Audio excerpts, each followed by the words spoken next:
За энэ үнэхээр өндөр ач холбогдолтой хууль юм л та. Тэгээд яг үнэ хэлэхэд энэ нэмэлт өөрчлөлтийг уншаад надад итгэл төрөхгүй байна. Сайжруулж гин гэж итгэл төрөхгүй байна л та. Үн өсөж явхад биржийн хууль их сайхан ажиллажээ гэд. Үн буухаар биржийн хууль болохгүй байна. Энэ буруу шүү дээ. Бирж бол үн өссөн ч буурсан ч ажилдаг ийм л зохицуулалттай механизм баггүй. Тэгэхээр өнөөдөр тэр оншилгоогоо зөв хийсэн юм уу гэдэг дээр би эргэлзэж байна л та. Өнөөдөр тулгамдж Эрдэнэс 5 толгой дээр тулгамдж байгаа асуудал биржийн асуудал юм уу, менежментийн асуудал юм уу? Энэ хуулиа зөв уншаад менежмент нь үн буурахыг таагаад би чи прогноз нь ойлгомжтой байсан шүү дээ. Шаардлагатай арга хэмжээнүүдээ авсан бол өнөөдрийн асуудал гарахгүй л байсан бол. Уулын засгийн газар Эрдэнэс 5-7 гадаад менежмент аавна гэж яриалсан энэ асуудлыг аль түрүү шийдэх ёстой шүү дээ. Эрдэнэс 5-7 дээр үүсэж байгаа асуудал цаашдаа улам хүндэрнэ. Энийг биржийн эсвэл нэг хуулийн нэмэлт өөрчлөлтөөр шийдэхгүй ш. Энэ танхимд шийдэхгүй. Энийг газар дээр нь зөв менежмент, зөв арга хэмжээ авч яж шийдэх байхгүй юу? Тэгэхээр өнөөдөр энэ бол хуулийн тоглолт биш, менежментийн тоглолт гэж би хувьдаа оншилж байна. Тэгэхээр буруу онцлохоор яах вэ? Хуулийн дээр буруу нэмэлт өөрчлөлт орно гэж харж байна. Энэ хууль батлагдсанаас хойш за 2 жил 2 сарын хугацаа өнгөрсөн байна. Нийтдээ 16.9 их найт төгрөгийн арилжаа хийгдсэн байна. Энэ бол Монгол улсын 2025 онд баталсан төсвийн 50%-тай дүүцэх хэмжээний мөнгө шүү. Хэрвээ энэ хууль батлагдаагүй байсан бол энэ 17 их найт төгрөгийн арилжаа тэр компаниудын захирлын томилсон нэг үн шалгаруулах комиссийн 4 хүний шийдлэр л явах гэсэн бохоггүй. Гол үнц нь энэ дээр байсан. Энэ 2 жил 2 хасын хугацаанд 17 их найт төгрөгийн арилжаа хийгдэхдээ тэр анх бирж дээр зарласан үн зарагдсан үн хоёрын хоорондын нийт зөрүү 1.3 их найт төгрөг. Нийт арилжааны дүнгийн 7.7%. Тэгэхээр энэ бол ингээд Монгол улсад маш зөв байсан нь энэ статистик нь өөрөө яриад өгч байгаа. За тэгэхээр энэ нэмэлт өөрчлөлтөөр хоёр үндсэн амин сүнсийг нь хүндсэн асуудал орж ирээд байна л да. Биржээр нэгэнт ил тод арилжаалагдсан бол тэр гэрээний үнд өөрчлөлт оруулна гэдэг нь өөрөө олон улсын хэмжээнд ч гэсэн эн чинь байж боломгүй асуудал шүү дээ. Нэгэнт арилжаалагдсан. Эрдэнэс 5 толгой дээр чанарын асуудал анх нүүрс гаргаж ирсэн цагаас хойш яригдсан юм аа. Энэ цоошин асуудал биш. Тэгэхээр энэ чанарын асуудлаас болж гэрээний үнд арилжаалагдаад тохирсон үндээр өөрчлөлт оруулна гэдэг бол өөрөө маш их асуудлыг дагуулна, маш их маргааныг дагуулна. Баахан компаниуд Эрдэнэс 5 толгойг шүүхдэг. За тэгээд үнэ буулгана гэнэ. Тэгэхээр энэ бол өөрөө том эрсдэл нэгдүгээр гаргаж. За хоёрдугаарт энэ хуулийн 16-гийн 5 14-ийн 1 дээр буцаад нөгөө хил нөхцөл гэсэн энэ хуулиар гол оруулж ирсэн зүйлийг буцаад та тээвэртэй тээвэргүй сонголттой эсвэл байршлыг нь засгийн газар өөрөө тогтооно гэж. Энэ юу гэсэн үг вэ гэхээр бидний тэмцээдсэн буцаад нөгөө ам нөхцөл эргээд орно гэсэн үг байхгүй. Тэгэхээр би танаас хоёр маш энгийн асуулт асууя. Нэгдүгээрт нийт энэ хууль батлагдсанараа нийт гэрээний хэдэн хувь та өөрчлөгдөн гэж бодож байна. Чанараас болоо. Хоёрдугаарт нийт энэ хууль батлагдаад цаашаага арилжаа явахад нийт нүүрсний хэдэн хувь ам нөхцлөөр дуудагдана гэж бодож байна та. Тооцоол хийсэн байлгүй. За тэгээд Цэвэр Доржийн Товон сайд хариулт өгье. За Батнарам тгшөөний асуултанд хариулъя. За бирж дээр бол яг үнэндээ бол дуудлага худалдаа яваад байгаа.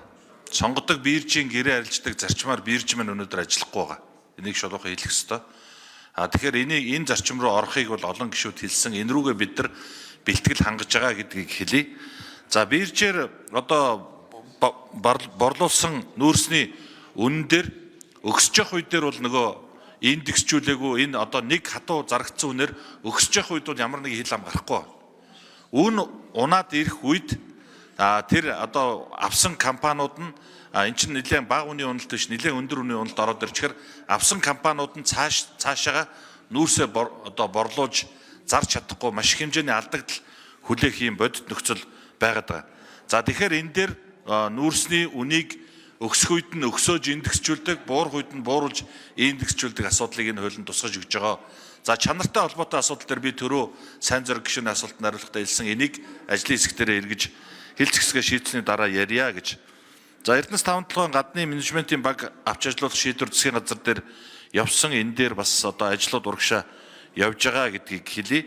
За тэгээд индексчилж өгөхөөгүйгээс болоод биржийн одоо арилжаанд одоо худалдаа авахч оролцохгүй байгаа. Ягаад гэвэл хаа хүртэл унахыг мэдэхгүй тэр авсан үн маргааш нь дахиад индексчгүй унчих учраас ингээд хүн ийм одоо алдагдлалд орчихно гэдэг байдлаар хүлээгээд арилжаанд оролцож өгөхгүй байгаамаа гэдэг хэлээ. За тээвэртэй тээвэргүйгээд бид нар 2-оос 12 сарын дотор биржээр арилжаасан нүрсийг хүргэж өгөх ийм одоо гэрээний үүрэг хүлээж байгаа. Дунджаар 3-аас 4 сарын дараа энийг даф нөхцлөөр одоо манай Эрдэнэс 5-7 компани маань тэр ганц модон дээр байгаа терминал дээр авчиж буулгаж өгж байгаа. Тэгэхээр энэ дээр худалдаа авсан хүн өөрөө тээврээ шийднэ гэвэл энэ дээр ямар нэг одоо өөрөө тээврээр шийдээд цагаан хатан дээр буулгануу цаашаа аваад явна уу энэ хурд одоо орж ирээд арилжаа нэмэгдэнэ гэдэг энэ үндслээр энэ заалтыг оруулж ирж байгаа гэж хэлье. За энэ хууль одоо батлагдсанаар одоо нийт нүүрс одоо хэдэн хувь нь ам нөхцлөөр хэдэн хувь нь одоо даф нөхцлөөр зарагдахыг бол би яг одоо хэлж мэдэхгүй байна. Энэ дээр манай биржийнхэн нэмээд хариулчих. За энэ дээр бол энэ гэрээн дээр нийтдээ 44 гэрээ өнөөдөр одоо гацчихсан өөрөлдвөл татаа авалтаа хийхгүй байгаа. Тэр нь болохоор урд ганц модны терминал сул биш чингэдгээ сулж өгөхгүйтэй холбоотой гацаа үүсчээд байгаа гэдгийг бас хэлье. Биржээс хариулах уу? Эрдэнэс 5-7-оос хариулах уу? Одоо энэ өөрчлөлт орсноор хичнээн гэрээнд ямар өөрчлөлт орох уу гэдэг асуудал явж байна шүү дээ. За 11 ажлын хэсгийн 11 дугаар микрофон. Хөрөнгөний биржийн захирал Дөлгөн хариулт өгье.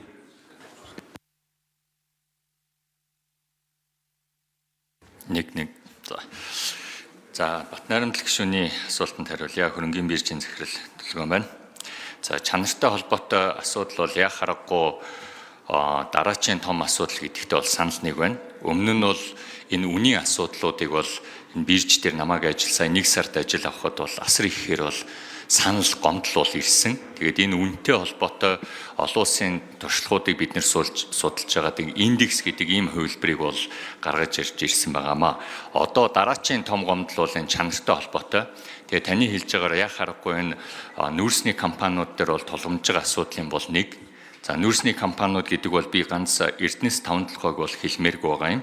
Энэ дотор хувийн хэвшлийн компаниуд орж байгаа, мөн төрийн өмчийн компаниуд орж байгаа. Аль алин дээр нь энэ асуудлууд бол тулгарж байгаа гэдгийг бол энд бол дурдмаар байна. Тэгээд чанар дээр бол бид нэр яагаад энийг оруулж ирж байгаа вэ гэхээр жишээлбэл хүхэр 1%.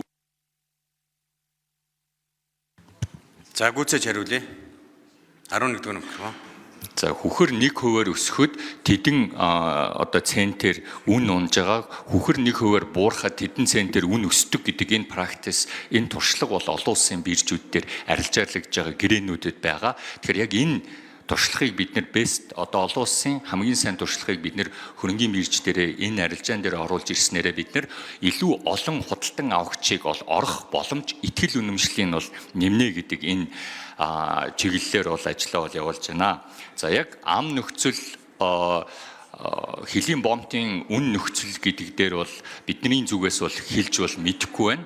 Гэхдээ өмнө нь явж исэн энэ туршлагыг бол харахад тээвэр дээр бол тээврээ хэрвээ шууд худалдан авахчид өгнө гэж үзэх юм бол худалдан авахч тал бол түрүүний Наранбаатар гишүүний хэлдгээр бол дийлэнх нь хятад компаниуд байгаа. Хятад компаниуд өөрсдийнхөө хятадын тээврийн компаниудаар эдгээр тээврийг бол хийлгэх.